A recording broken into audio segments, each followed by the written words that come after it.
Yatsen Chogi Nyodrunye Pema June Jesodran Kordo Kadro Pekor Che Jesodadruchi Jinje Labche Jesuso Guru Pema Sije Om Arjen Yujin Ujjan San Pema Gesalom Pola Yatsen Chogi Yodrum Ye Pema June Jesudran Kordu Kadro Mampekor Che Jesudadrup Che Jinje Mabche Jesuso Guru Pema Sije Om Arjen Yujin Ujjan San Pema Gesadom Pola Yatsen Chogi Nyodrunye Pema June Jesudran Kordo Kadro Mampekor Che Jesudadruche Jinje Labche Jesuso Guru Pema Sije Om Arjen Yujin Ujjan San Pema Gesadom Pola Yatsen Chogi Nyodrunye Pema June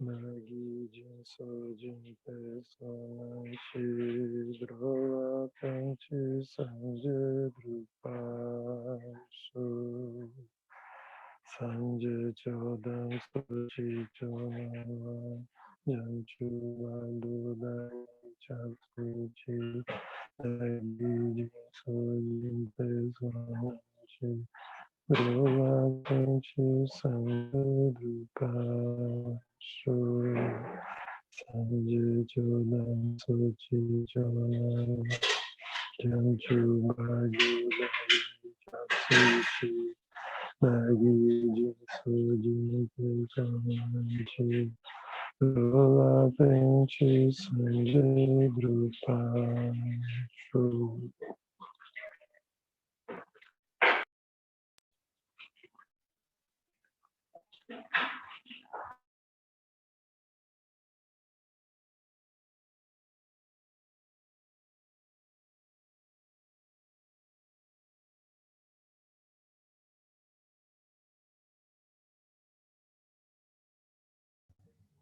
Om Mani Padme Hum. Om Mani Padme.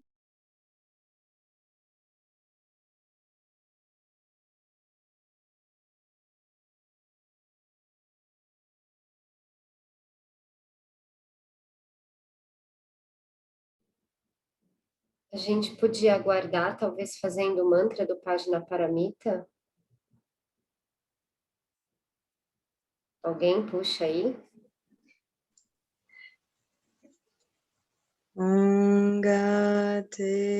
Gate Paragate,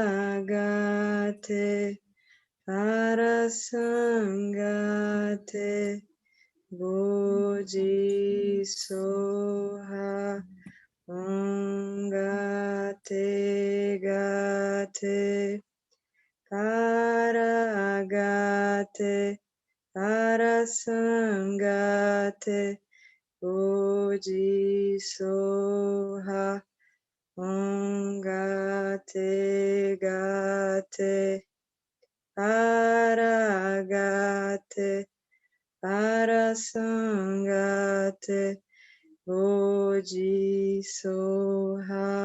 Ongate Gate, Paragate, Parasangate, Bodhisoha, Ongate Gate, Paragate, Parasangate, Bodhisoha, Ongate Gate, Paragate, Parasangate, Bodhisoha,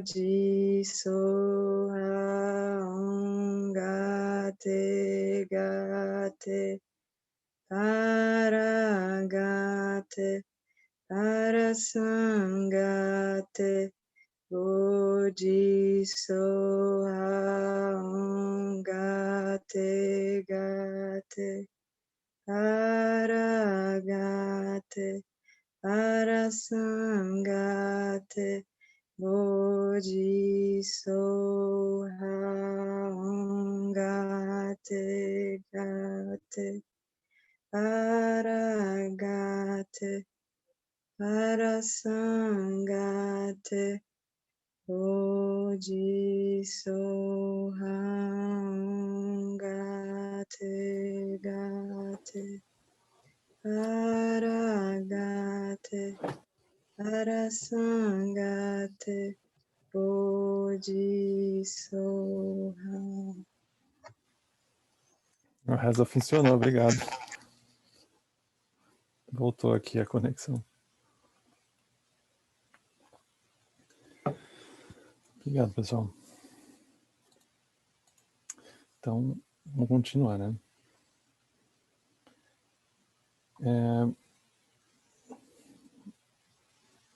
A gente hoje vai continuar o livro Dança Mágica, né?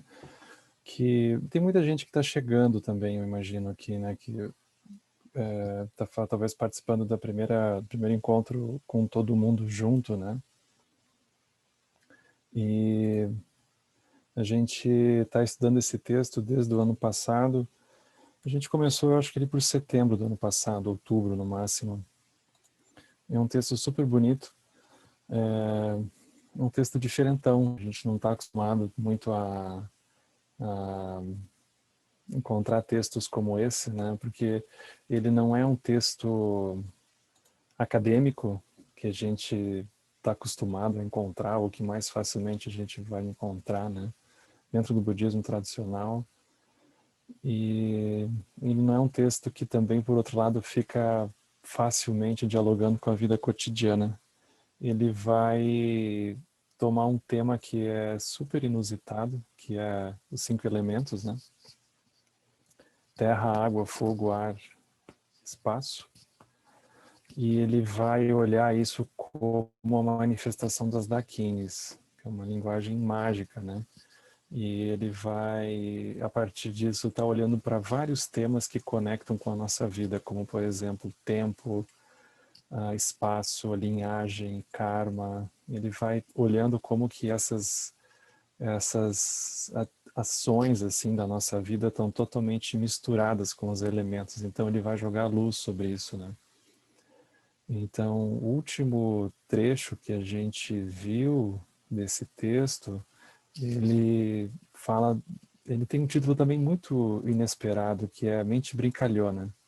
Então, por exemplo, ao invés do Chilen Norbo Rinpoche falar sobre sabedoria, sobre Rigpa, sobre usar uma palavra séria, né? Ou usar um termo assim, ou pomposo ou denso, ele vai usar uma analogia super leve, bonita, né? Descontraída, para falar da região de lucidez da mente, que quando olha para as coisas desse lugar, ela é uma mente brincalhona. E aí ele vai falar sobre a seriedade, que é quando a gente esquece que a gente construiu aquilo que a gente está preso. Então ele vai passar o tempo todo fazendo essa analogia. Hoje, o capítulo seguinte, que é o capítulo 6, ele se chama Magia e Mistério.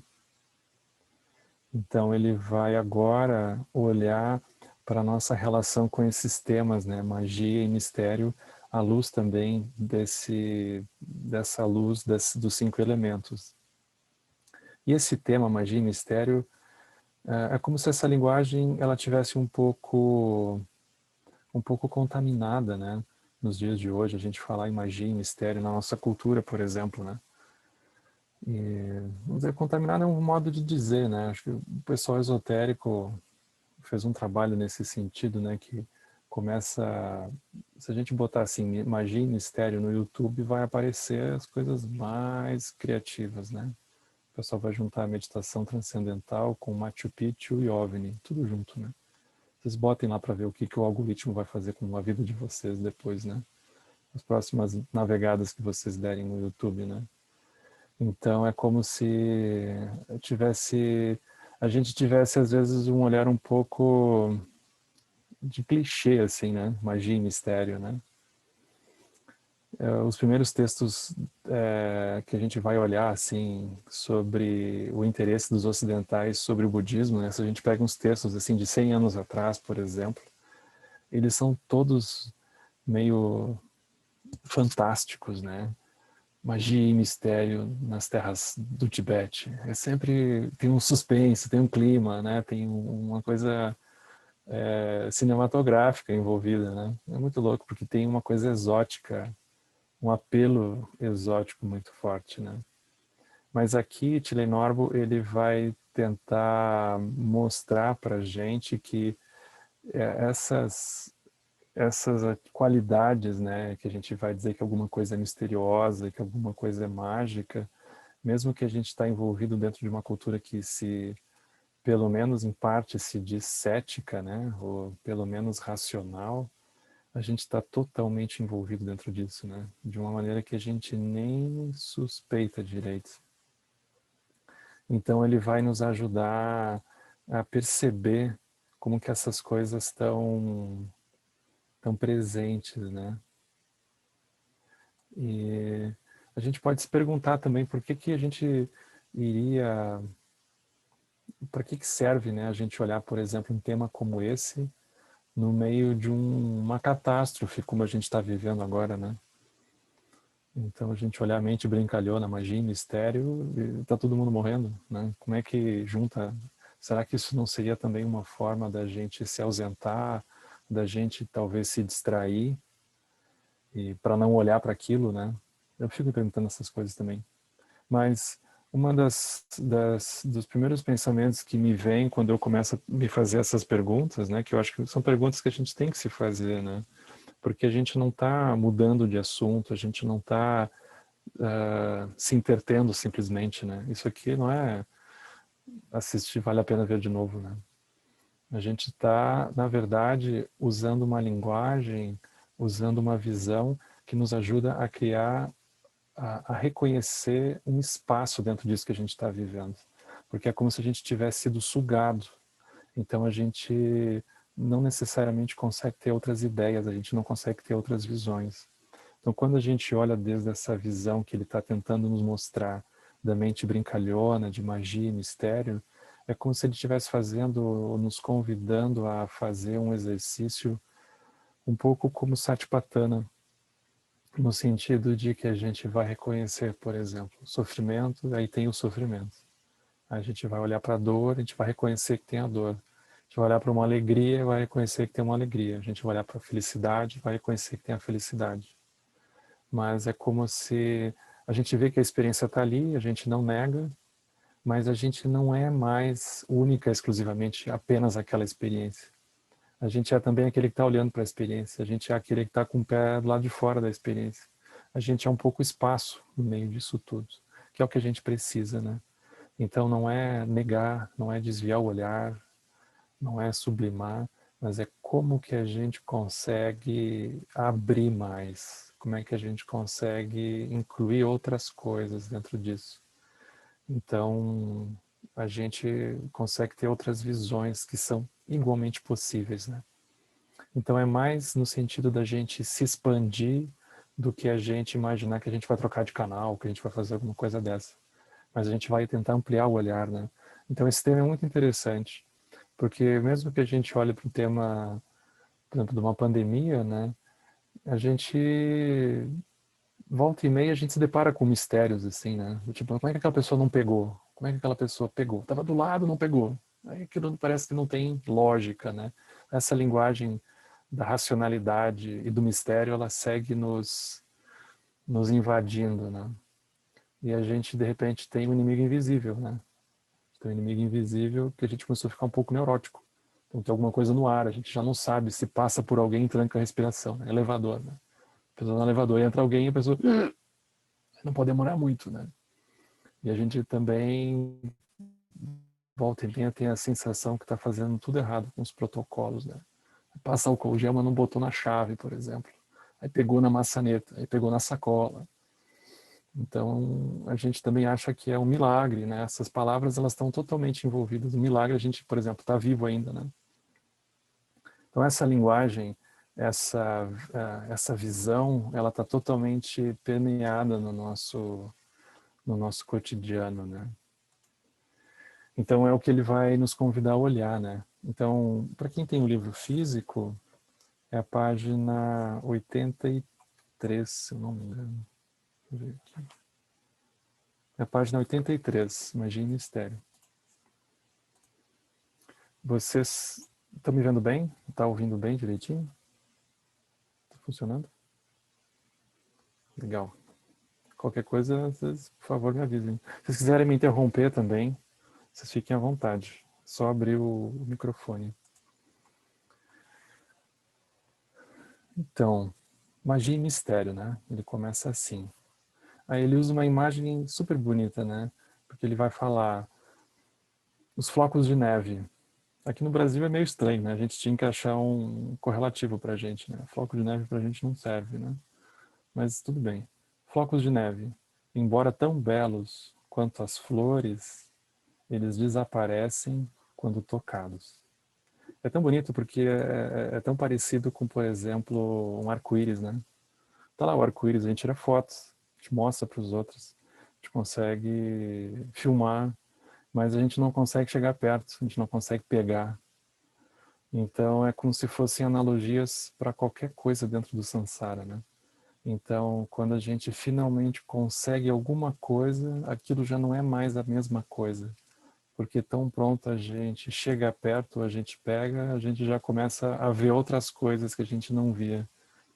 Tipo, a gente querendo muito alguma coisa, e quando a gente consegue, a gente já começa a ficar um pouco aflito que aquilo pode ser que desapareça, ou que perca, ou que morra, alguma coisa assim, né?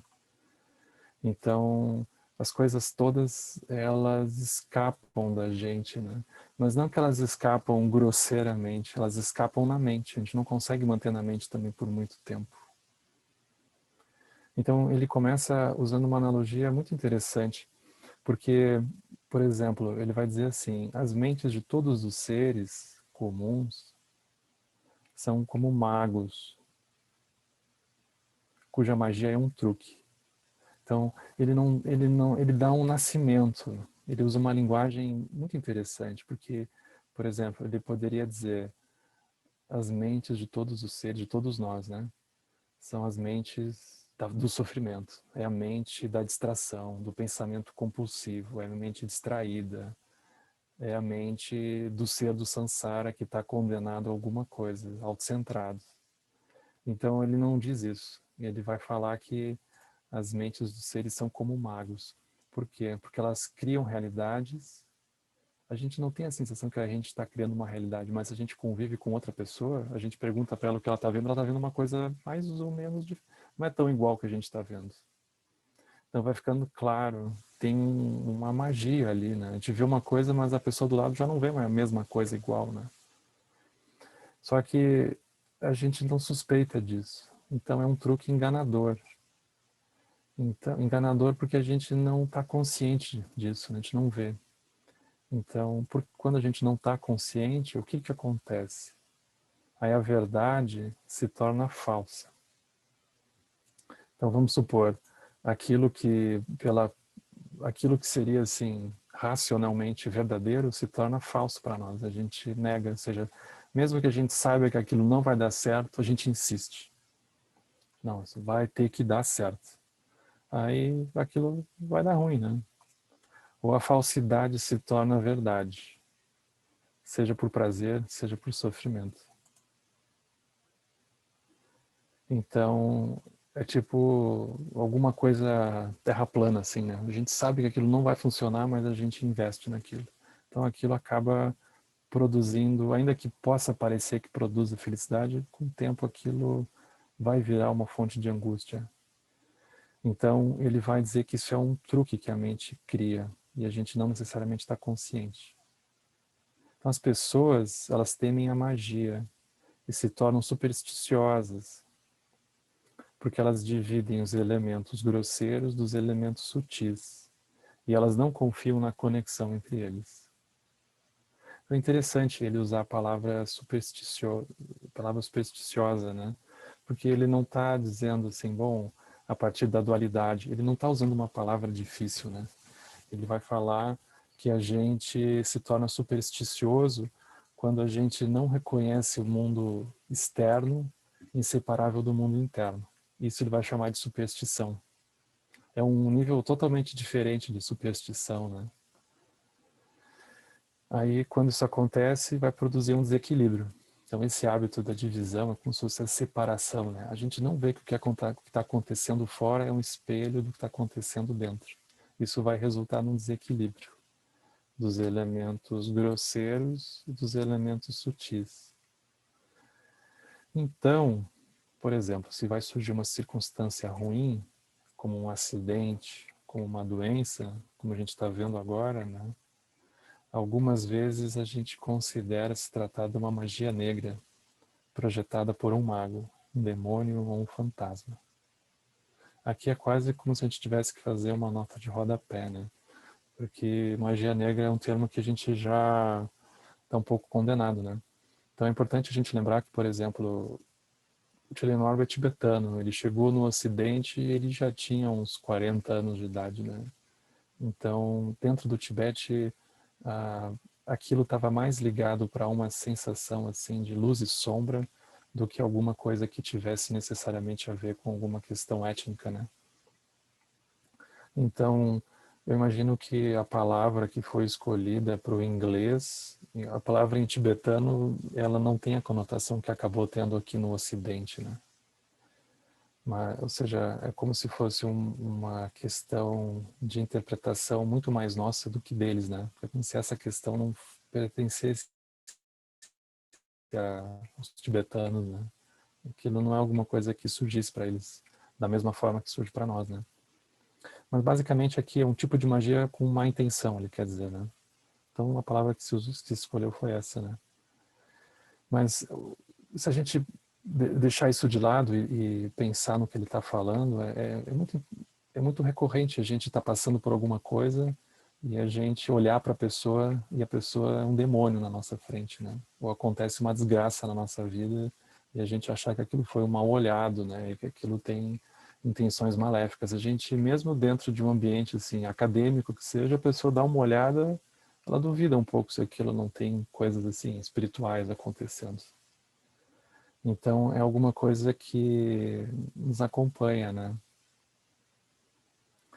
Então, de uma forma geral, até que a nossa mente dualista ela esteja completamente esgotada, nós teremos fenômenos negativos. Para nós é um pouco estranho, né, imaginar que a gente só vai ter fenômenos negativos, porque também acontecem coisas boas. Mas aqui o ponto é o apego. Então, as coisas boas, se tiver apego, é questão de tempo até a gente começar a sofrer por dentro delas, né? Então, é como se o resultado como um todo, ele fosse é como se fosse uma ansiedade, né? Que não tem muito como consertar. Então, isso vem da dualidade, né? Não é uma culpa de alguém. Aí ele vai dizer, por exemplo, determinados demônios ou fantasmas, eles realmente existem por meio desses fenômenos. Mas nós não devemos nunca os imaginar diferentes da nossa própria mente neurótica.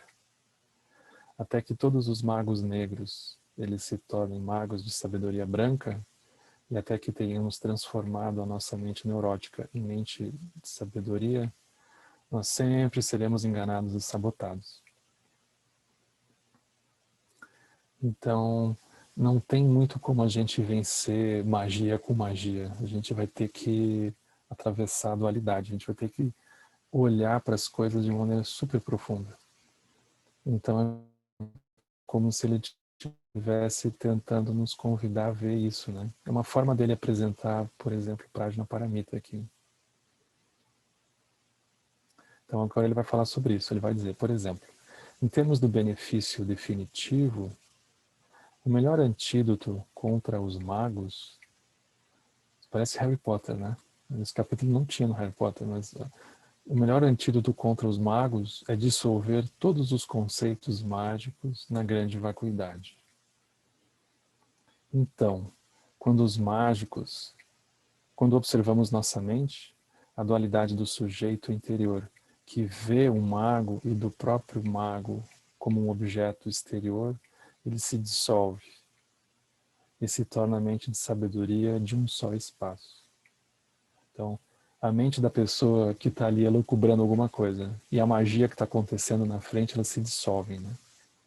Um só espaço é invariavelmente inofensivo, porque não existe mais um objeto que prejudica e um sujeito que é prejudicado.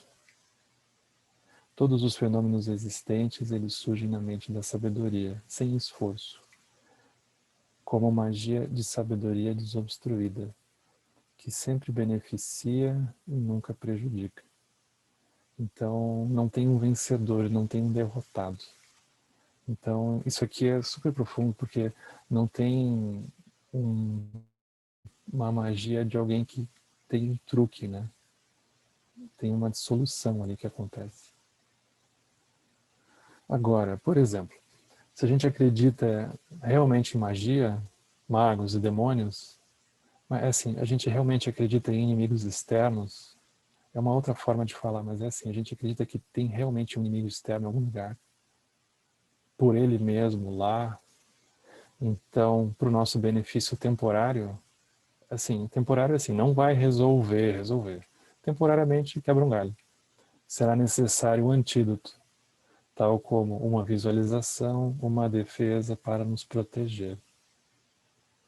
Então, aqui é uma forma de falar, né, do tipo, enquanto a gente não reconhecer essa dimensão profunda da realidade, tudo que a gente fizer vai ser um pouco temporário.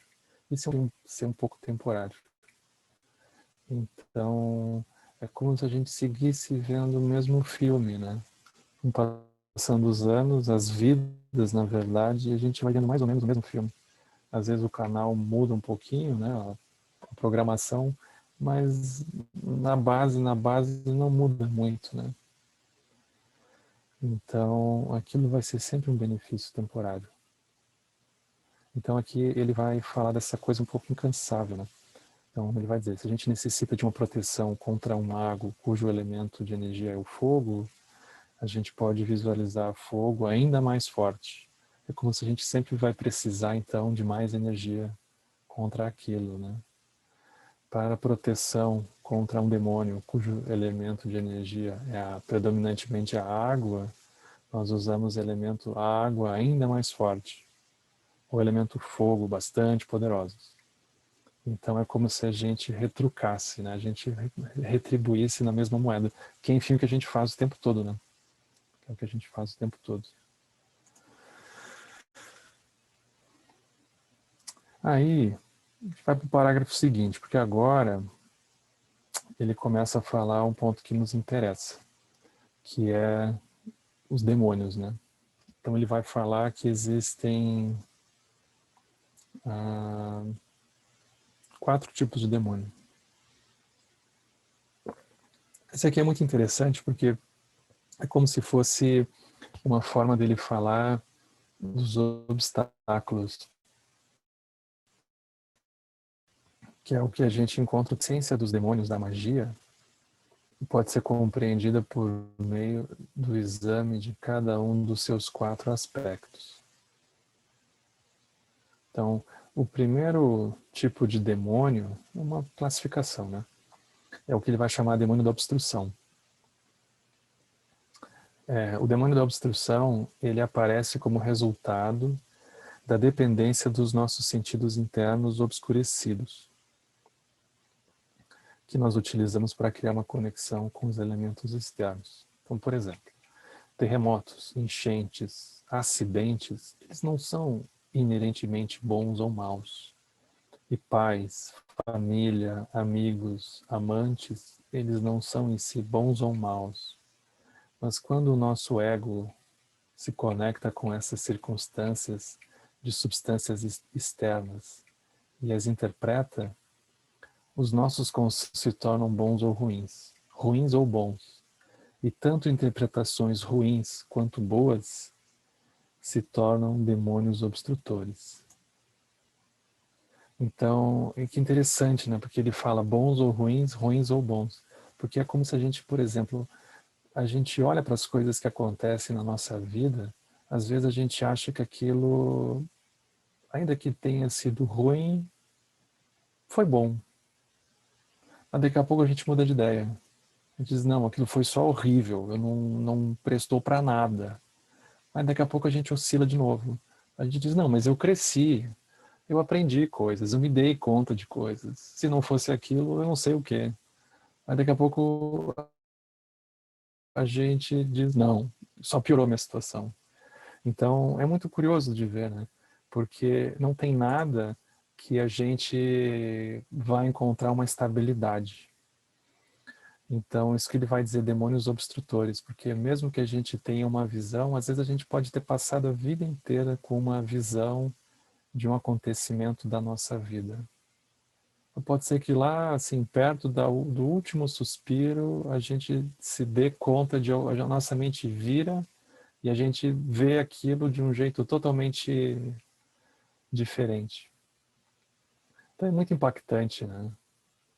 Eu lembro de uma vez eu estava conversando com uma senhora, ela foi casada por quase 50 anos.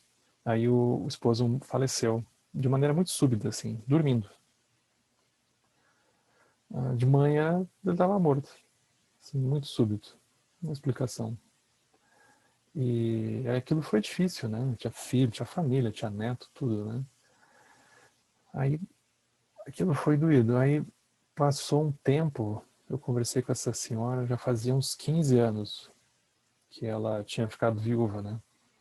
E aí ela me disse, olha, eu passei muito tempo lamentando aquilo, mas hoje, quando eu olho, ela me dizendo, né? Tu sabe que eu acho que minha vida está melhor? Porque, olha só, eu mudei, ela foi morar com o filho, ela saiu de casa, a vida dela mudou completamente. E ela começou a fazer uma série de coisas que ela nunca se deu conta que ela não conseguia fazer, porque aquilo sempre tinha sido a vida dela. Aí, passado um tempo, ela disse, não é estranho que parece que a minha vida melhorou, ainda que seja um super paradoxo que tudo isso tenha acontecido.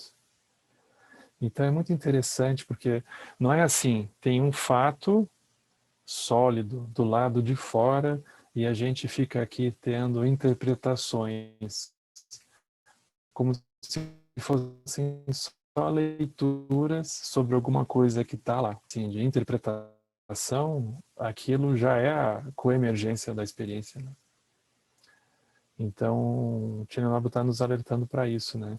Ou seja, as sensações de interpretação que a gente tem da vida, elas nunca são finais, elas não vão conseguir ser uma fonte de refúgio terra para a gente, porque a nossa mente vai girar, né? Então é como se a gente não conseguisse encontrar um refúgio, ou no sentido assim, de uma tentativa de se agarrar, nem num aspecto grosseiro e nem num aspecto sutil tampouco. O aspecto grosseiro, ele até parece que é mais fácil da gente desmanchar, né? Porque a gente começa a pegar a vacuidade e diz, não, mas essa parede não é uma parede, não vamos pegar a casa é o quê? Tijolo, tábua, cimento, não vamos pegar isso. Roupas, não, roupa é o quê? É um conjunto de fios, não tem nada dentro. É como se fosse fácil. Mas aí é como se essa dimensão interna, sutil, é como se ela então pudesse ser mais verdadeira, né? Como se ela tivesse uma sensação de legitimidade.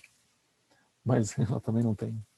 No sentido absoluto, né? Ela também flutua.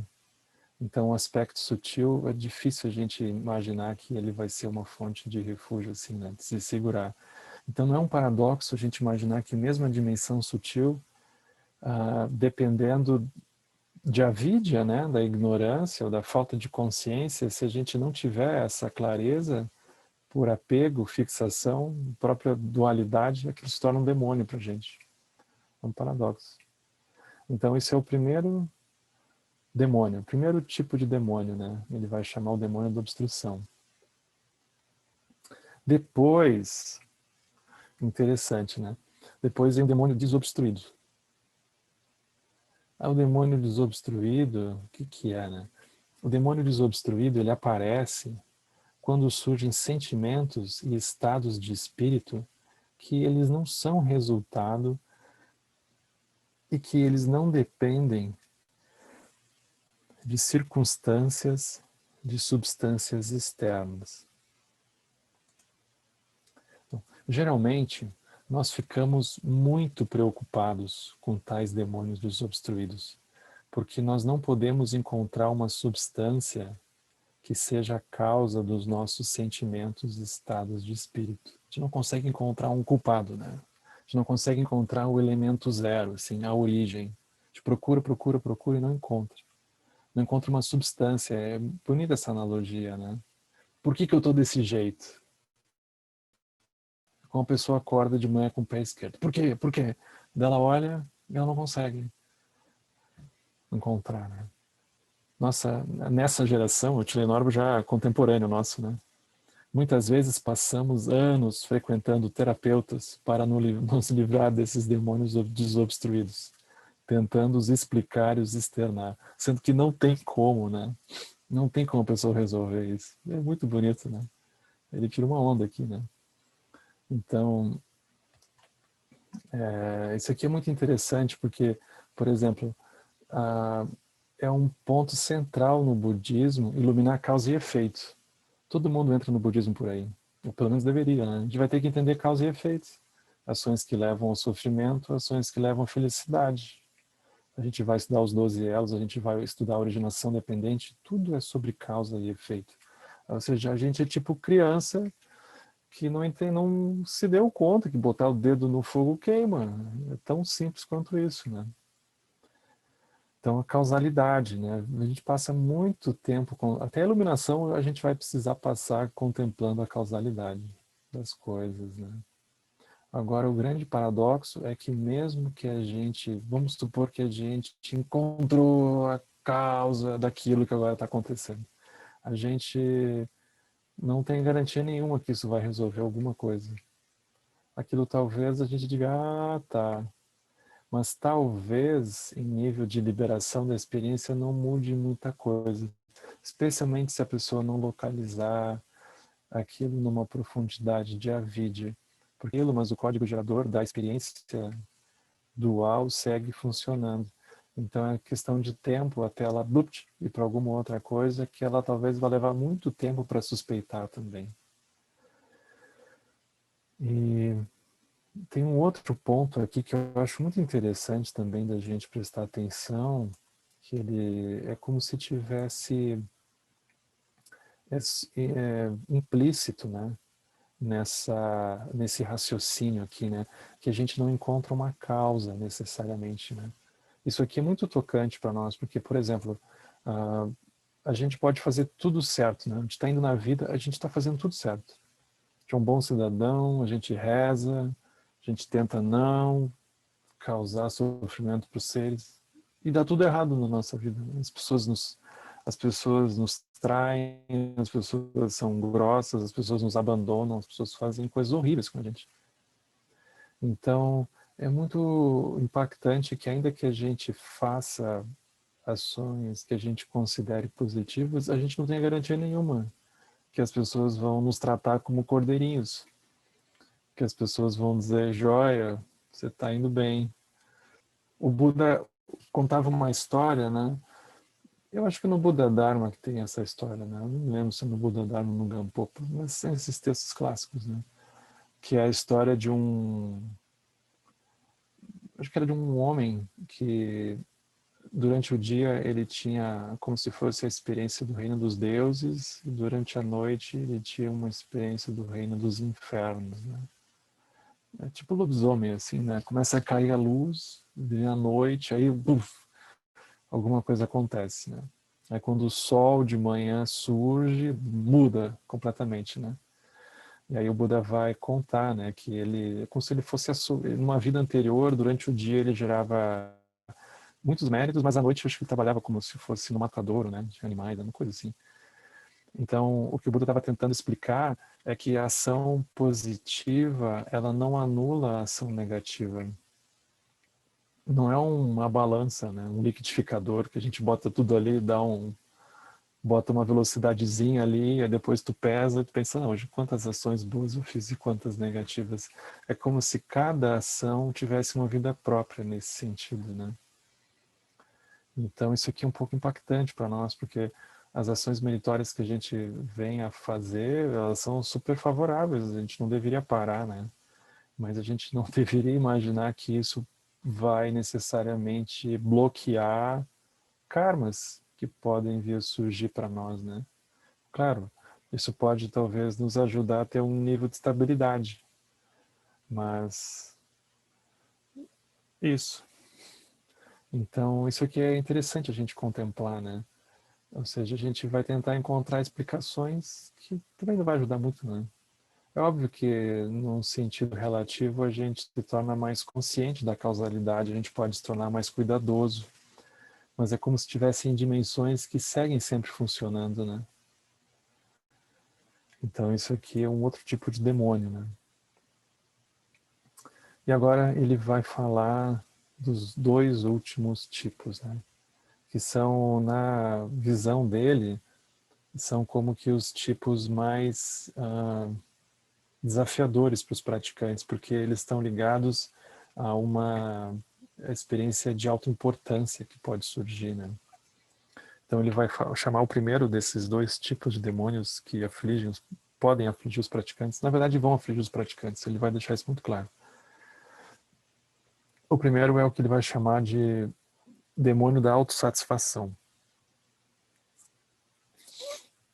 que é uma outra forma de falar do materialismo espiritual. Então ele vai falar assim, o demônio da autossatisfação, ele está ligado às nossas qualidades mundanas, e ele surge quando nós interpretamos circunstâncias boas, tais como status, amigos, conforto, com base no orgulho e numa sensação de contentamento. E ainda assim nós nos apegamos à nossa própria boa fortuna. Então, perigosíssimo e difícil, né? Difícil perceber. O demônio da autossatisfação, ele está ligado às nossas qualidades espirituais, ele é ainda mais sutil. Porque uma coisa é a pessoa ter aquilo por dentro do mundo, mas a pessoa, ela quando encontra um caminho, ela facilmente começa a criar uma divisão com os seres, os réis mortais do samsara, né? Que não têm um caminho profundo. Então, por exemplo, nós podemos considerar que o nosso caminho espiritual ele é superior, óbvio, né? O budismo, no caso. Nosso professor, o Lama, ele é o melhor, óbvio. As nossas experiências visionárias ou de êxtase super profundas são muito especiais. Então a nossa mente ela se torna obscurecida. Nem parece, né? Parece o óbvio. Esse é o demônio, parece óbvio. É assim que o demônio nos pega. A gente diz, é óbvio, como que não? Pois é, isso é o demônio. A visão fecha, né? É a vidya. A gente não vê outras coisas, a gente só vê aquilo. Isso é o demônio. É muito sorrateiro. Então, nossa mente ela se torna obscurecida pela alta importância com esses pensamentos. A pessoa não desconfia, é por isso que é difícil. E porque nós não podemos incrementar as nossas qualidades puras devido a essa mente obscurecida, não é possível vencer os demônios da autossatisfação. É muito difícil se a pessoa não tiver um mestre, muito difícil. Né? O Dzongzar Rinpoche ele fala, o trabalho do mestre é especificamente derrubar essa parte aqui, né? Depois vem o demônio da presunção, que é uma decorrência disso, né? É como se... É uma decorrência, né? O demônio da presunção, ele vai surgir quando nós interpretamos o eu como sendo melhor do que o outro, usando conceitos de comparação. Então, por exemplo, nós podemos pensar, eu sou o mais belo, o mais inteligente, o mais talentoso do que eles. Né? Fácil acontecer isso aqui. Então ele vai falar, por exemplo, no elevado budismo Vajrayana, as deidades, vocês já devem ter visto essas imagens, né? Elas são retratadas pisoteando 4 corpos. Então, às vezes a gente fica um pouco impactado, né? Tá ali pisoteando os seres humanos, né? E tá jorrando sangue, as tripas estão saindo, né? Mas o que significa aquelas imagens, né? Simbolizam a aniquilação dos demônios da presunção. Ela está fazendo isso. Um pouco adiante ele vai dizer, né? Passando essa... Vamos ler isso aqui, é tão bonito, né? Senhor Buda, possa eu transformar o meu corpo comum no esplêndido corpo de sabedoria e ser igual a você. Senhor Buda, com seu aspecto mais irado, possa eu derrotar esses 4 demônios e ser igual a você. Se fosse uma prece de aspiração.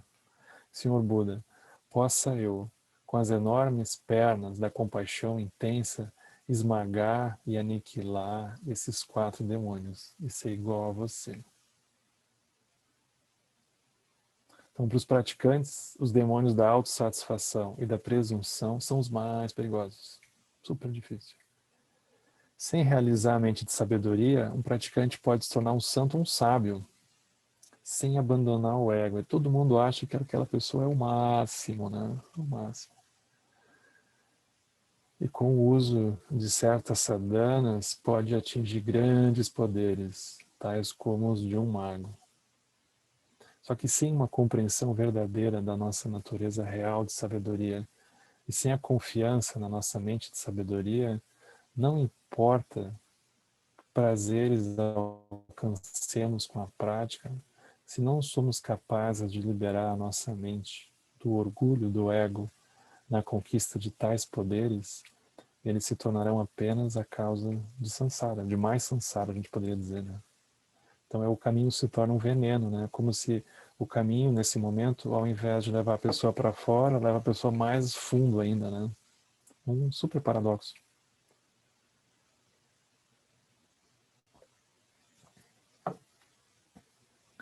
Então ele vai dizer assim, né? O guru que conhece os 3 tempos disse: há muitos santos, mas poucos atingiram a realização.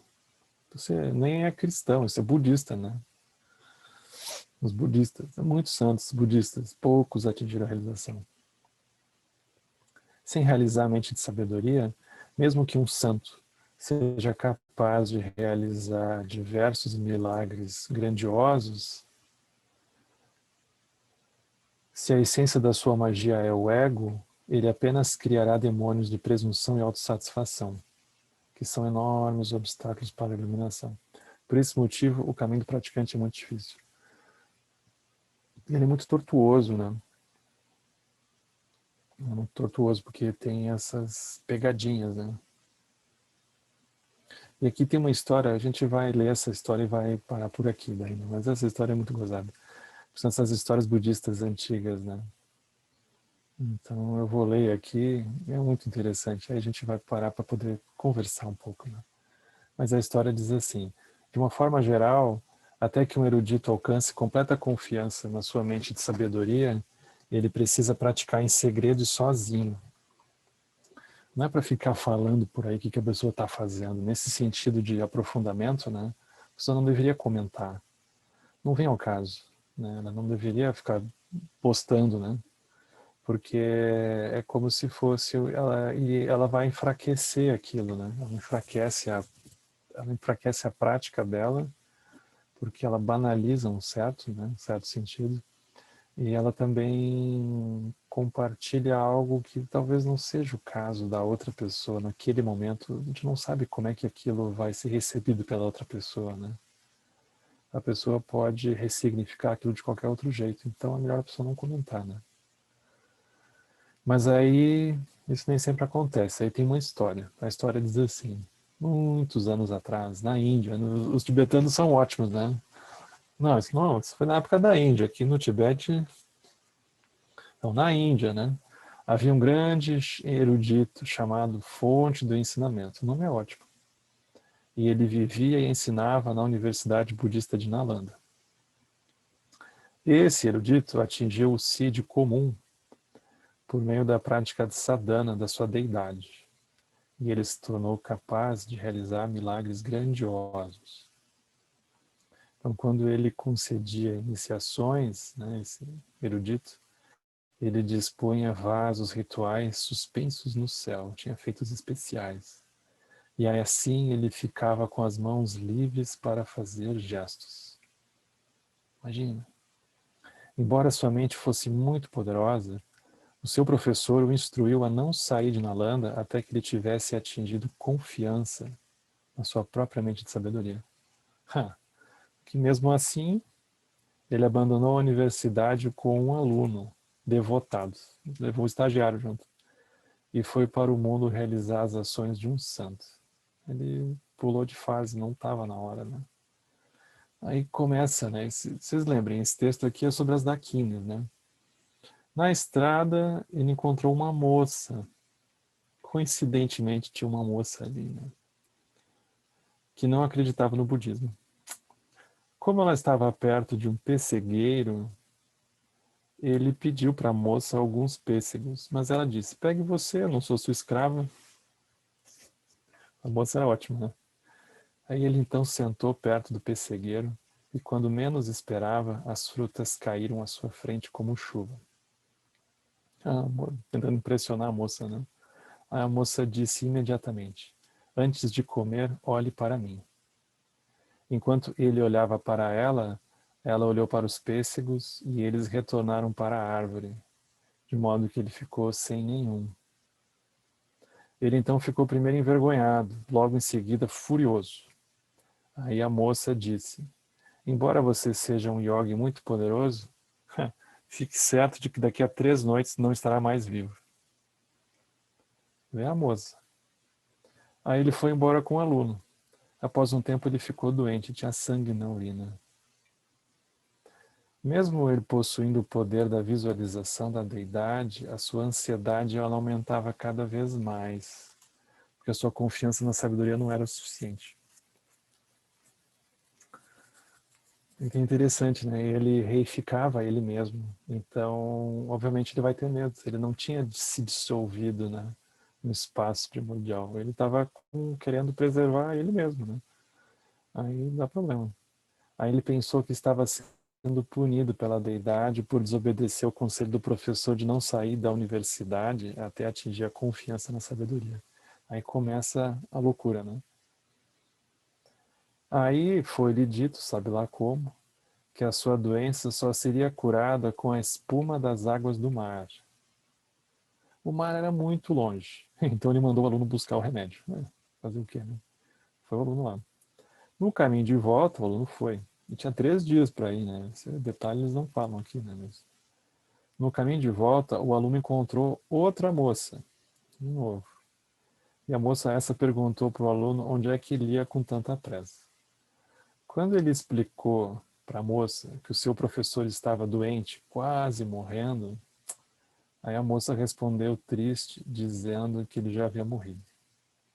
Aí o aluno jogou fora a espuma do mar e correu até a cidade onde havia deixado o professor. Só que quando ele chegou, o professor estava vivo, o encontrou vivo. Aí o professor perguntou: cadê a espuma do mar? E o aluno explicou que a moça na estrada havia lhe dito que era tarde demais. E o aluno caiu.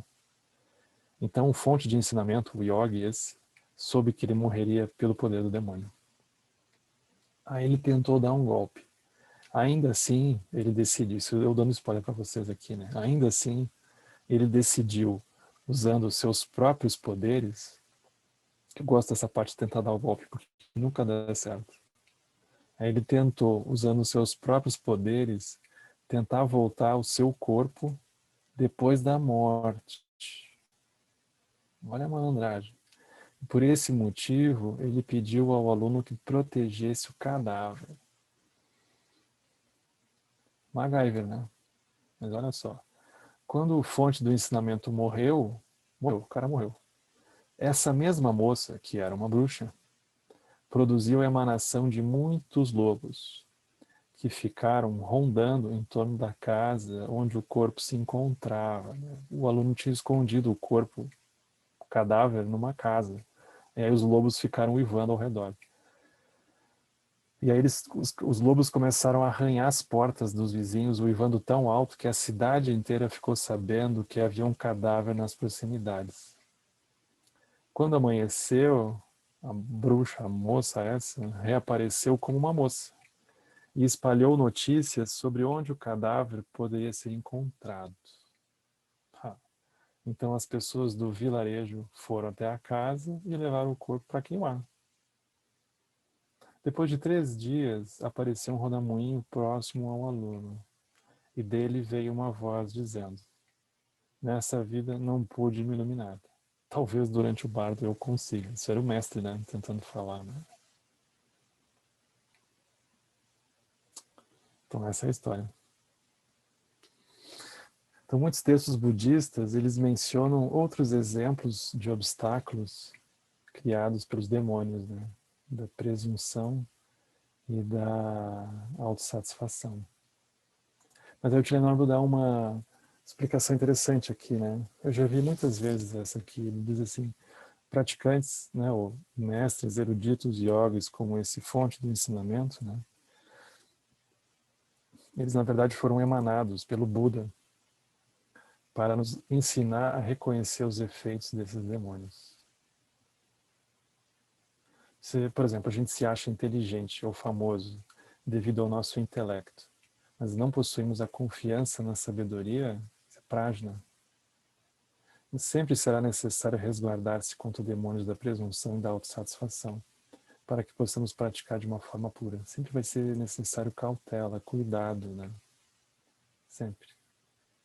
Sem uma confiança completa na nossa mente de sabedoria, nós continuaremos a nos deixar enganar pela magia, pela dualidade, né? Pelo jogo da mente. Quer a gente pense que se trate de magia de demônios ou das nossas próprias mentes neuróticas. É isso. Nós vamos parar por aqui, que já deu história suficiente, né?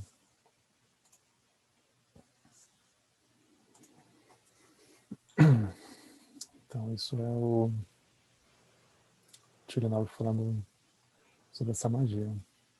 Henrique. Mas é isso, eu acho que tem coisas interessantíssimas ali para a gente pensar, né? Então acho que a gente pode falar um pouquinho. Por favor, quem está falando? Eu não cheguei a ver aqui. Francisco. Tudo bem? Oi, Francisco. Tudo bom, tudo bom. No primeiro demônio, o obstruído, você até citou o caso da mulher que perdeu o marido, né? Deu para perceber assim que há uma tentativa de arranjar um significado para tudo, né? Mas sempre com uma ótica a partir do samsara, né? Aí eu fui observando o obstruído e até o quarto, é como se todos tivessem uma visão distorcida da situação, né? Sempre mesmo que era mais evoluído, entre aspas, né? ele estava vendo de uma maneira torta a situação. Uhum, uhum. Nos dois últimos casos, sim. Inestável, porque ele está operando por avidya, ele não tem como estar vendo de maneira clara, né? Mas é como se fossem diferentes efeitos que como se a gente pega, por exemplo, tem o primeiro elo, tem a avidya, aí aquilo pode decorrer em diferentes formas, né? Então pode surgir diferentes tipos de obstáculos. Então, tanto de alta importância quanto esses outros tipos que ele citou também, né? Sim. Eles são uma decorrência disso. Henrique. Oi. Oi. Então, acho que todo mundo aqui sabe, teve dificuldades assim no caminho, né? E às vezes a gente nem viu que tinha dificuldades, né? E de certa forma, a gente é muito grato por ter um tutor que Certeza. faz essa ponte assim entre, que facilita, né, os ensinamentos que o Lama nos alcança também. E aí, já que então a gente tem uma luminosidade da mente, assim, como tu deve perceber, muito aguçada, toda essa sanga maravilhosa, assim, com vários grupinhos, assim, paralelos, enfim. A gente se juntou de novo, né, por conta do teu aniversário, que vai ser domingo, e a gente gostaria muito de comemorar contigo mais um ano de vida preciosa, aí, dedicada ao Dharma, dedicada a gente também, né, a gente é muito grato. E aí, que dessa vez a gente não queria ser óbvio, né? E fazer videozinho de novo, porque a gente é muito criativo, enfim. E aí a Sanga fez umas oferendas bem lindas para ti, né? Teve várias participações especiais que eu queria mostrar aqui para todo mundo, se tu puder me dar. Eu posso compartilhar? Posso, né? Tu tem que me dar a permissão. Com certeza, deixa eu te botar aqui. Tá bom. Eu vou mandar no grupo, não tá aparecendo aqui. Tu me deixa como hostel? Peraí, deixa eu te achar aqui. Eu deixo, deixa eu te achar aqui. Se eu balançar assim, ajuda ou não? Vê se foi. Foi. Então, vamos às participações especiais, então, aqui, ó. A gente teve um cordel que foi feito pela Sandra, tá? A gente queria que ela lesse, mas acho que ela não pôde participar hoje, então eu vou ler, mesmo não sendo, assim, o meu lugar de fala. Tô aqui, Elise. Tá aí, tu quer ler, Sandra? Pode ser. Se abrir, né? Porque tá difícil aqui. Mas eu posso, sei lá, recitar aqui pelo celular. Não sei. Depois tu envia. O que você acha? Eu vou enviar, assim, no grupo. Eu vou tentar de novo, mas tu pode ir lendo aí, o Henrique olha quando abrir. Vai tentar? Pode ler, Sandra. Tá abrindo, ó. Tá abrindo, né? Não sei se eu olho na tela ou se eu olho aqui. Nossa, meu celular vai ficar mais perto. Vocês estão me ouvindo bem? Elise, você me ouve bem? Sim. Ótimo. Seria bom falar um pouquinho mais alto, pra gente. Tá, vou tentar falar mais alto.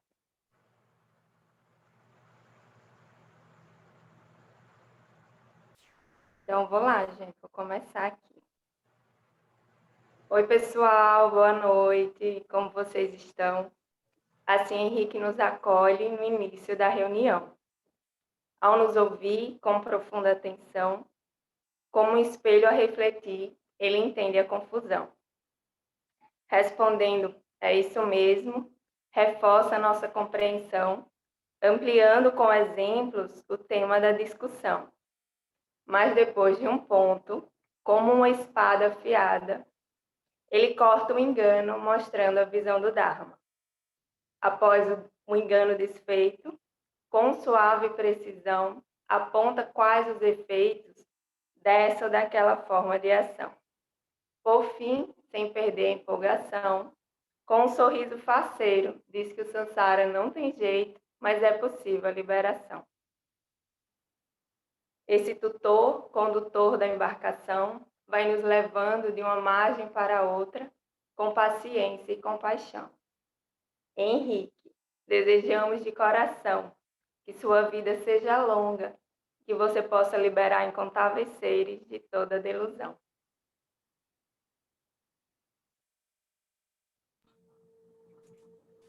Esse é um dos presentes da Sangha, porque a gente é muito criativo, tá? E tem dedo de todo mundo aqui junto, tá? Porque quem não fez as artes confabulou. Nossa. Né?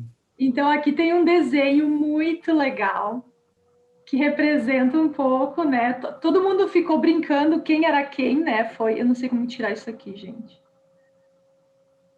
Todo mundo ficou brincando no grupo hoje de quem era quem. Um queria ser o bolo, outro queria ser o cara comendo bolo, outro queria ser o se divertindo ali. E aí esse desenho lindo que foi a Tamara que fez. Obrigado, tá ótimo. Eu vou mandar tudo pro e-mail do grupo do Dharma, tá? E não para por aí, Henrique. Tem mais. Tem mais uma música, olha só, um parabéns, especialmente cantado na voz da Ângela, nossa cantora aqui do grupo, e com, inclusive, feita a música também. A melodia foi tocada pela Vivian. Gente, é assim, é uma produção em conjunto, o bagulho é doido. E eu vou botar aqui, então, espero que todo mundo escute.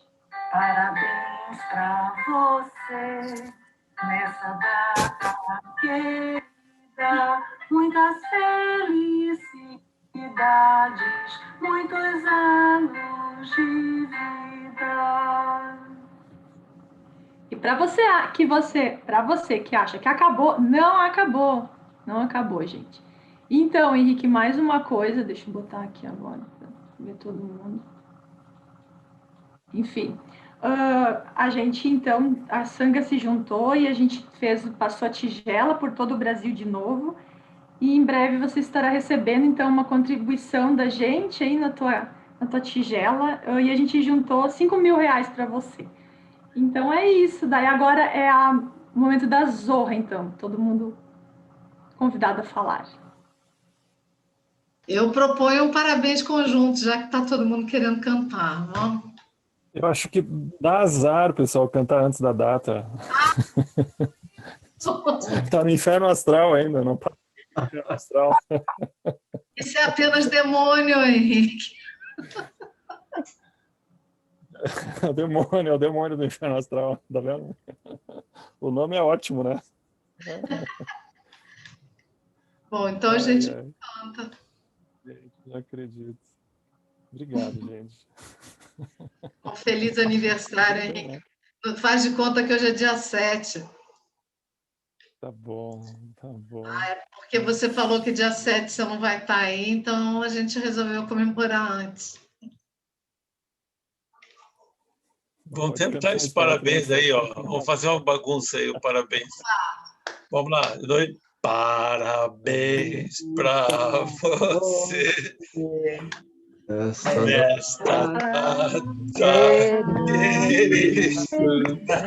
Muitas felicidades.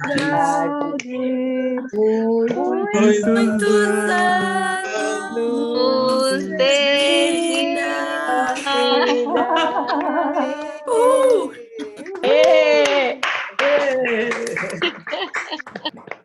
Aí tem o parabéns de Santa Cruz do Sul também, né? Parabéns de Santa Cruz do Sul, né? Como é? Parabéns, parabéns, saúde e felicidade. Que tu colhas sempre todo dia. Paz e alegria na lavoura da amizade. O Zé ali, o Zé ajudando. É o parabéns gaúcho. Eu tive que aprender que o Wagner era gaúcho, tive que aprender esse aí também. Foi tortura. Tortura foi agora, todo mundo cantando junto. Fala sério, Henrique. E a tela travada Obrigado, gente. também aqui. Sim, travou. Olha só, olha. Parabéns, Henrique. Obrigado, obrigado. Deixa eu nem o que dizer. Obrigado a vocês. Obrigado por estarem aqui também.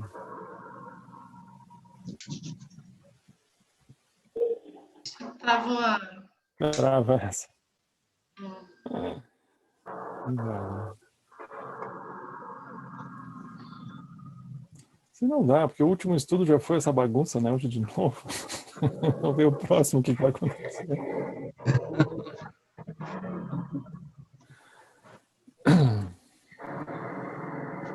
A gente deixou você fazer o estudo todo, né? Não, me enganaram direitinho. Eu não imaginava de novo, né? Não sei como, né? Skipsiano é o mais ingênuo da turma, né? Não desconfia. Não desconfia. Para os próximos, a gente tem que achar umas datas alternativas, assim, agora, que não seja aniversário. Eu já vou, agora eu vou ficar desconfiado. Ó. Tem que ser tipo a primeira vez que você deixou crescer a barba. Daí o cara faz umas coisas assim para não ficar muito previsível, né? Então, isso aí, gente. Também. A gente... O que é esse som? Os fantasmas. Não sei, isso é com a Elisa agora. São os fantasmas. Obstrutores ou desobstrutores, são todos os demônios todos. São todos soltos. Deve ser um da autossatisfação. Os demônios da fibra ótica.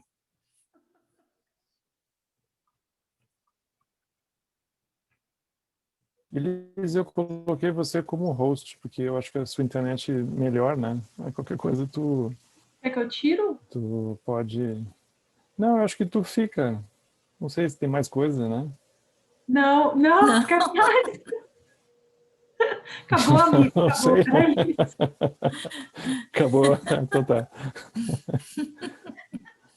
A Celine ia cantar a Garota de Obrigado. Ipanema, mas depois, na última hora, ela desistiu, viu? O cara ficou meio preocupado. Eu acho que agora tu vai ter que me devolver aqui para ser host. Eu acho que eu já não consigo mais. Eu queria perguntar sobre Mas a gente está vendo a tua tela, Elise. Sério ainda? Por favor, Márcio, vamos lá. Sério. Pelo menos para mim é a tua tela que está aparecendo aqui. Bom, eu achei esse capítulo bem interessante, né? Por falar dos demônios, né? Depois que eu li isso, comecei a identificar várias coisas, realmente. Esses demônios existem, afinal. Mas uma coisa que eu fiquei pensando nessa leitura da história sobre o mestre, enfim, tinha essa bruxa, tinha os lobos, tinha o fato de que ela espalhou que onde teria a localização do corpo. Mas eu fico pensando, isso de fato aconteceu ou isso foi criação dos demônios também? Um minutinho só, deixa eu só ver se nos traz essa reflexão. A Elise tem que tirar a tela dela aqui. Ai, meu Deus, gente, como eu faço isso? Eu sou muito ignorante aqui. Acho que eu tô tentando... Elise. Eu vou embora, depois eu volto. Share screen. Não. Não, é lá em cima, Elise. Tá. Pronto, ó, resolveu. Desculpa, Márcio. Então, Rick, a história em si conta que uma mulher... Bom, aquela cena é um tanto mística, né, da parte das laranjas que caem e que voltam para a árvore. Mas as partes seguintes,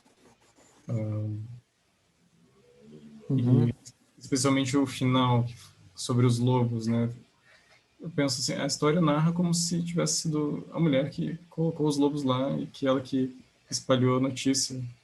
Mas essa narrativa não seria também obra dos demônios, assim, criação da mente das pessoas?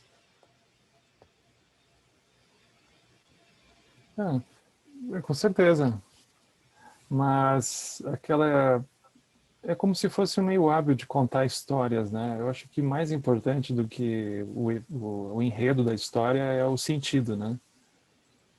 Então, dá para pensar que tudo aquilo foi uma criação da mente também, do próprio mente de sabedoria esse, né?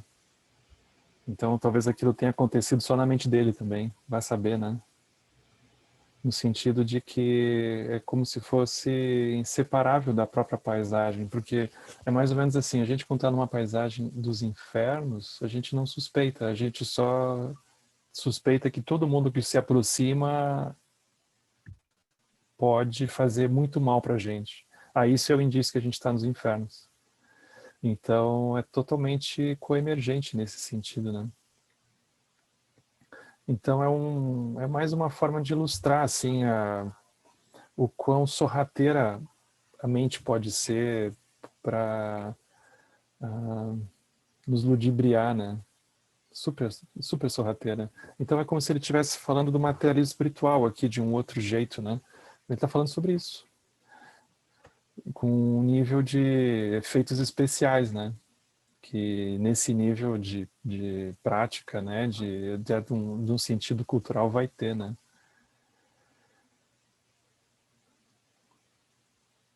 Naquele livro que a gente publicou ano passado, Meditação, Transformação e Yoga dos Sonhos, né? Eu fiquei por traduzir os 2 primeiros capítulos, né? Que é justamente aquele texto Transformando Obstáculos e Felicidade, Adversidade e Felicidade em Caminho, é o texto raiz. Depois tem um comentário do Gyatro Rinpoche. O comentário do Gyatro Rinpoche é muito interessante, porque ele vai contar uma história sobre é uma história parecida com essa que aconteceu no Tibete, no caso. Era um grande praticante de Chöd, e ele tinha uma realização muito grande também. Ele não era iluminado, é um pouco como esse mente de sabedoria, é um grande praticante, mas ele não estava pronto.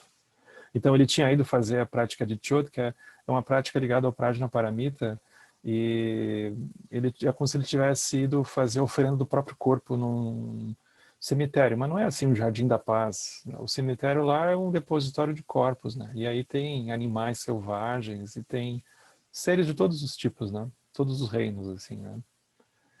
E num certo momento que ele estava lá fazendo a prática de Chöd, é como se tivesse aparecido um ser, tipo Darth Vader, assim, eu fico imaginando, né? Um ser diferentão, com uma espada, assim, quase um sabre, e cortou a cabeça dele fora, no meio da prática de Chöd, né? Mas a cabeça não aconteceu nada, seguiu ali a cabeça. E aquilo era um sinal de realização dele, porque, enfim, tinham cortado a cabeça dele, mas a cabeça não tinha caído, vamos dizer assim, né? Tinha ficado. Aí ele se levanta e volta para a cidade. Isso era meio afastado. Aí quando ele volta da cidade, aí essas coisas, apareceu uma moça, apareceu uma mulher. E aí perguntou para ele, e a sua cabeça, o que aconteceu? Aí naquele momento, ele reificou a si mesmo, reificou a cabeça, e aí a cabeça caiu e ele morreu. No meio da praça, basicamente, né? O Gyatro Rinpoche conta essa história, né? Porque é como se fosse uma pessoa, ela tem a realização, mas ela não tem estabilidade naquilo. Então, a pessoa pensar, eu passei por aquela situação, eu não reifiquei. Mas ela não tem garantia que ela não vai reificar daqui a pouco de novo. Então, aquela Dakini apareceu um pouco para dar essa real para ele, né? Então, são histórias. A gente não sabe se isso aconteceu ou não aconteceu, também não vem ao caso, né? Mas a simbologia que é interessante.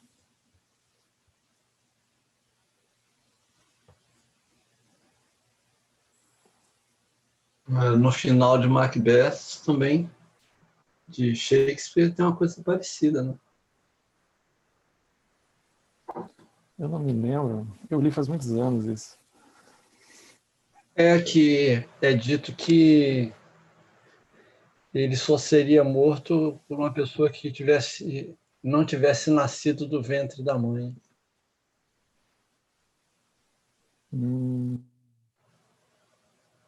Aí ele desaba ali, ele estava ganhando a luta, e ele desaba ali e perde a luta. Aí morre.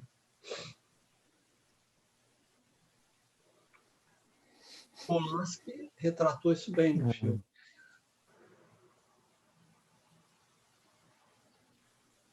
Eu achei interessante essa coisa, me lembrei essa questão da identidade religiosa, né? Que é aquele mago ali que você falou que as coisas funcionavam, né? Ele tinha até poderes e tudo, tal, né? Isso é até meio contemporâneo, assim, né, tal. Então, é uma coisa que não digo assim dos outros, até para nós mesmos, assim, né, tal. Que às vezes a gente tem uma prática pequena, né? Mas de repente pode ajudar alguém, né? E aquela pessoa que tu ajuda, ela te olha de uma forma diferente, né? Lá pelas tantas, pode acreditar em alguma ilusão nisso, né? De você achar que, de repente, você realmente está ajudando, né? Pode começar, assim, se rotular, né? Essa questão da identidade religiosa, né? Aí nisso, aí me tocou muito quando você estava lendo, eu vinha pensar sempre nisso, assim, e que funciona, né? E até tem um trecho do Evangelho que eu acho interessante, que os discípulos de Jesus tinham ido e fizeram obras assim meio magníficas, né? E aí, quando volta, aí Jesus teria dito a eles, olha, lembre de ser servos inúteis e infiéis, né? No sentido, cuidado, né? Que esses dons podem aumentar a presunção, podem aumentar um ego religioso, né? Então, isso que eu acho que é um negócio sempre muito... Que lá, por exemplo, o cara, sem perceber, que nem você falou, esmaga os corpos ali, né? Você evita aquilo. E uma coisa que me tocou nisso, quando estava falando, é uma coisa que o Lama disse recentemente, né? Que a gente não vai para a glorificação, né? A gente vai para o sumiço, né? Então, isso me tocou muito. Então, não é a questão de fazer uma luta, uma guerra dos deuses, né? Como diz o Max Weber, né? Dos deuses da magia negra, mas de você ver a vacuidade. Eu acho que essa coisa da gente ter a consciência de que a gente não é a glorificação, né? Mas a extinção ajuda muito. Mas é uma armadilha assim que a gente vê assim, mas não vou estar pensando nos outros, não vou estar julgando os outros, né?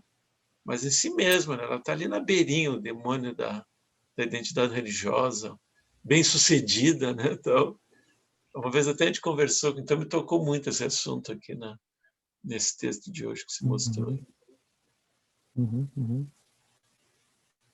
Isso.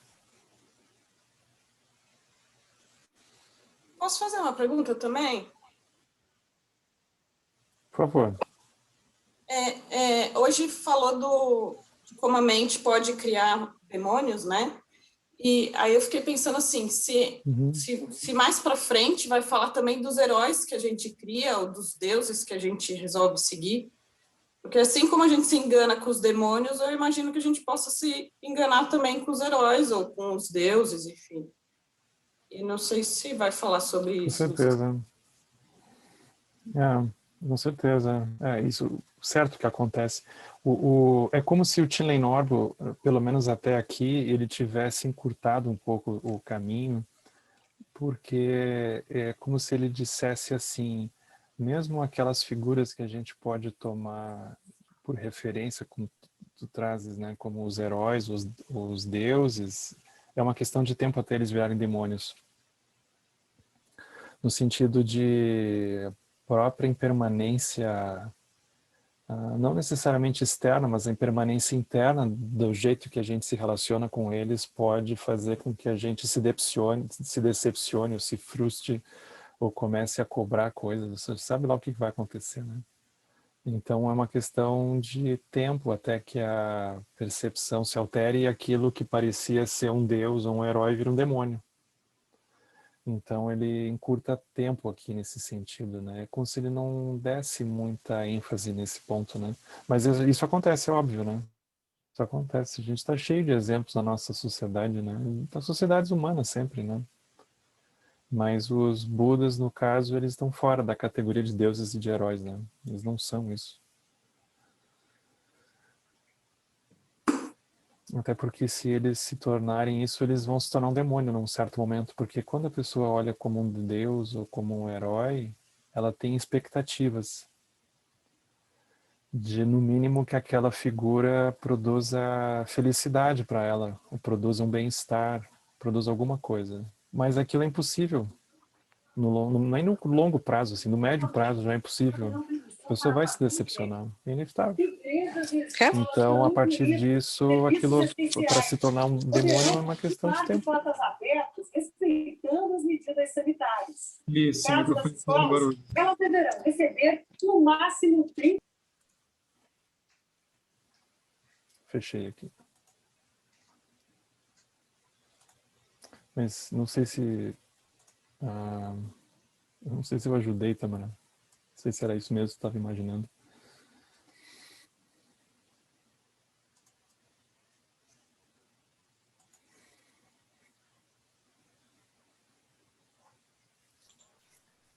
Henrique, no início, antes de começar o estudo, você estava falando da situação atual, né?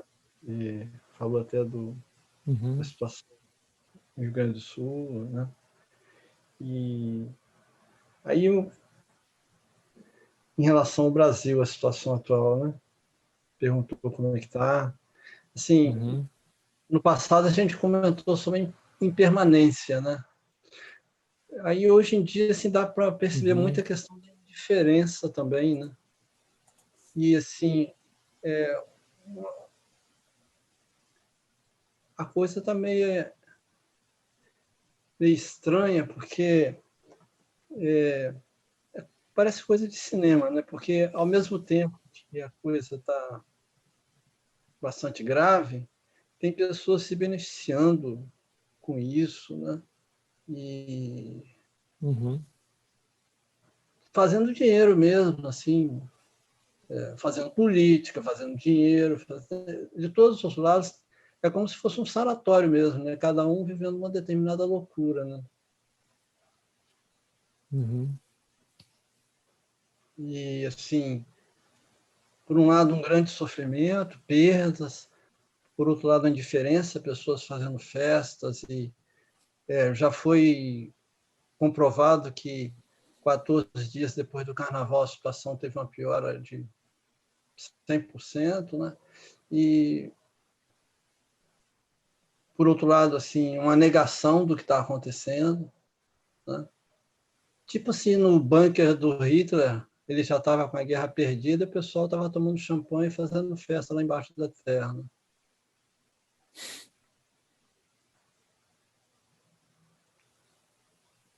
Troço meio doido, assim.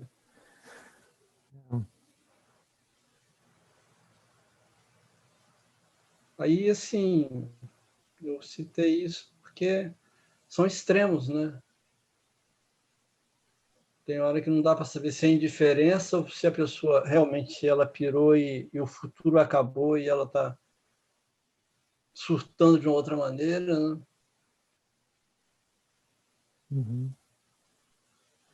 Outro é só aquilo mesmo que sabe fazer mesmo, se dar bem em cima de situações.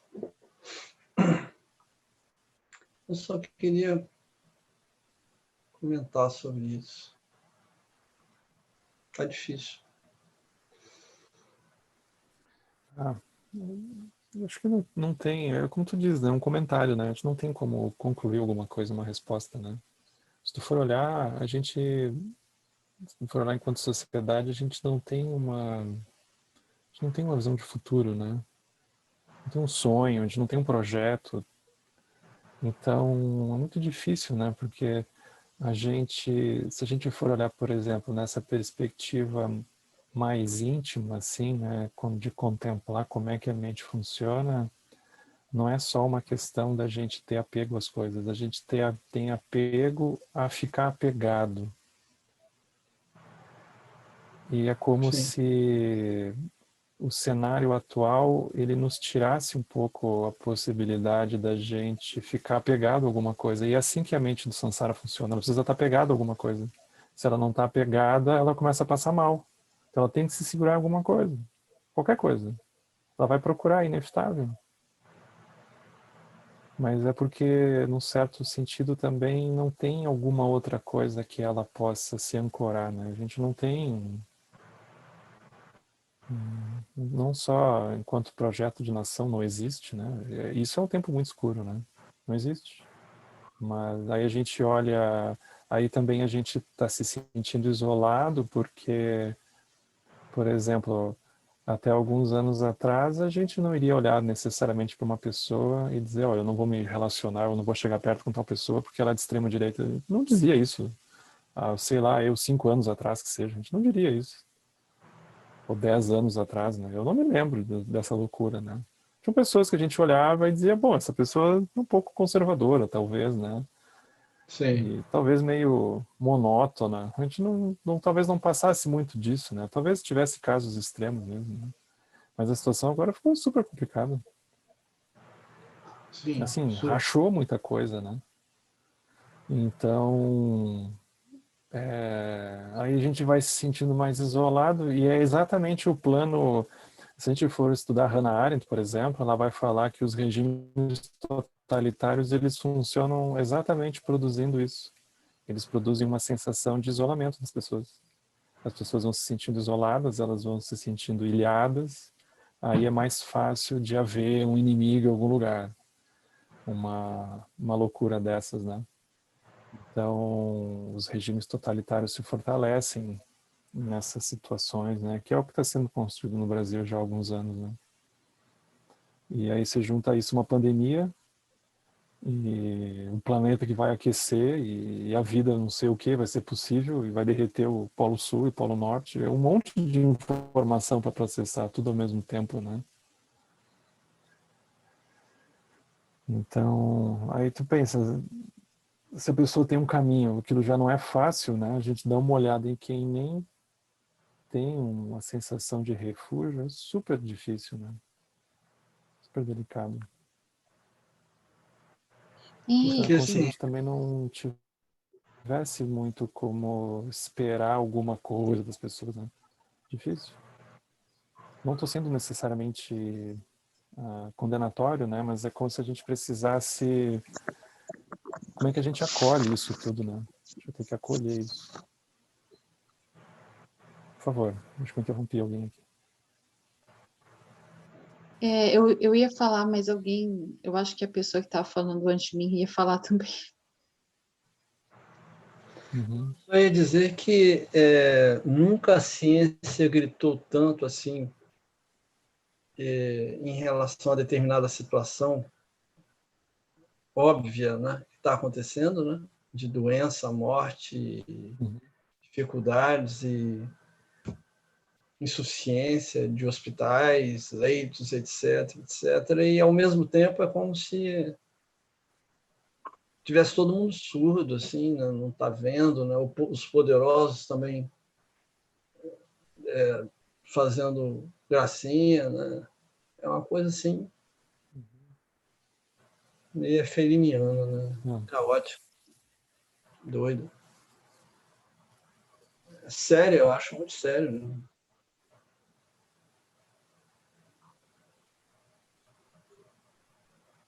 Mas é isso aí.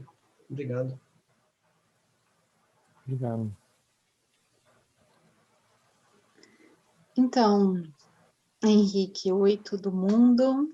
Eu sou nova aqui, me chamo Tatiana. Oi, Tati. Bem-vinda. Obrigada, Henrique. Sabe, Henrique, assim, eu não sei muito se é o assunto de hoje, a gente falou da questão da prepotência, mas eu acho que a gente falou também da transitoriedade, né, da questão... Uhum.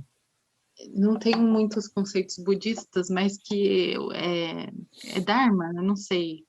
A vida, ela passa, ela muda, a gente tem um fim, acontece épocas assim de turbulência, de medo, de guerra, de fome. E eu acho que o que o budismo traz é como ficar estável e preservar uma sanidade mental e uma paz diante de tudo isso. Pelo menos é isso que eu entendo. Você me corrige se eu estiver errado. A minha grande dificuldade, eu queria assim, te pedir um auxílio nisso, como poder passar isso para as crianças, né? Porque eu sou mãe de um menino de 6 e de uma bebezinha agora.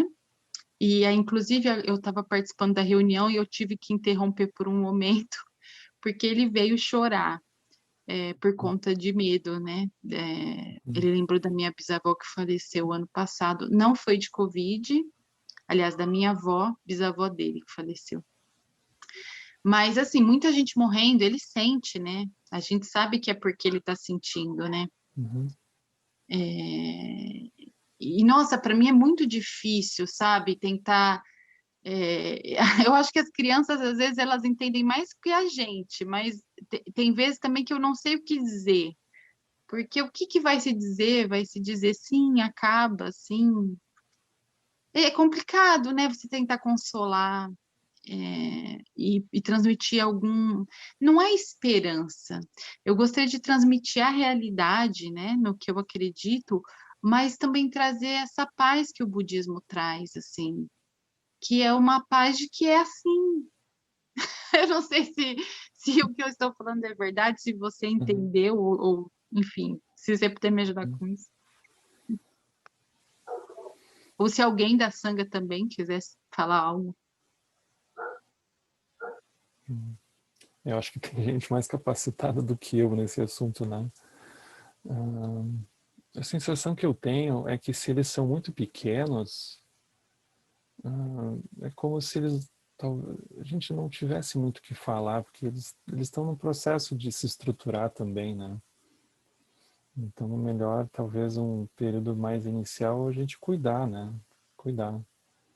E aí, aos poucos, à medida que as coisas forem acontecendo, a gente também não ajudar eles a verem que aquilo acontece, né? Eu lembro, por exemplo, eu mesmo tinha 6 anos quando eu nasci, a gente morava na casa da minha avó.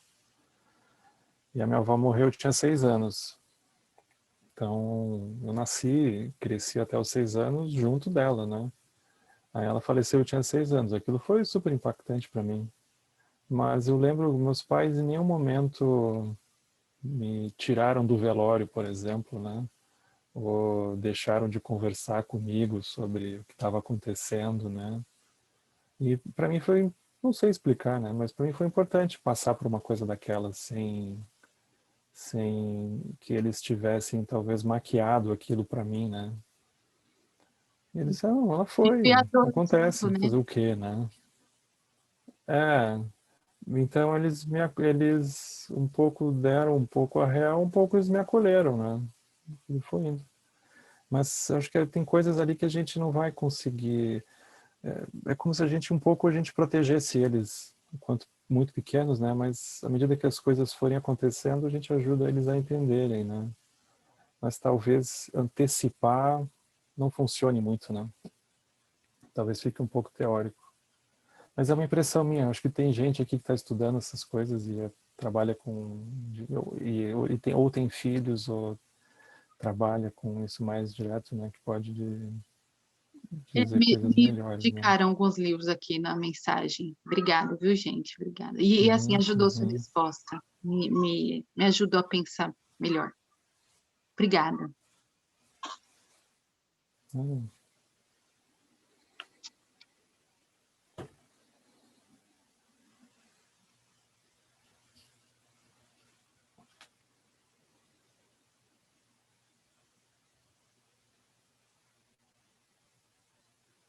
Eu lembro quando os filhos do Lama saíram da escola, né? Caminho do Meio, e foram para uma escola normal, vamos dizer.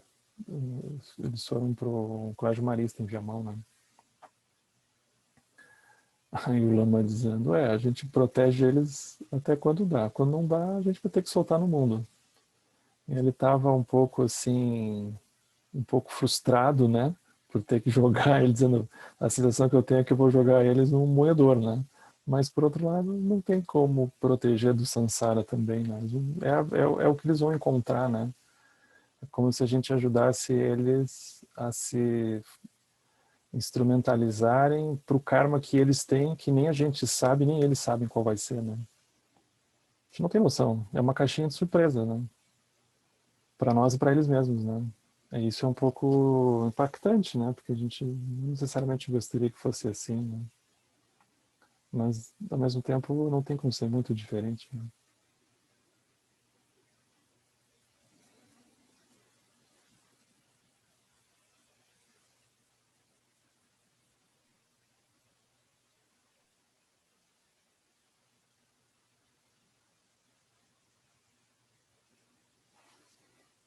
Eu acho que está no horário, né? Então, a gente vai fazer a dedicação. Que os méritos deste encontro se expandam e toquem a todos.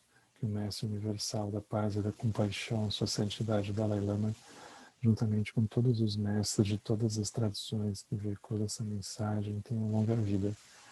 Todos estejam a salvo de gerar pensamentos negativos, o obstáculo mais destrutivo. Que esses pensamentos nunca surjam em nossa mente. E que todos os seres também estejam livres de pensamentos negativos. Ringo Chosun Ringo Chedzani Sasun Chapa Pedro Jiu Chosun Amada Nidra Drusun Gene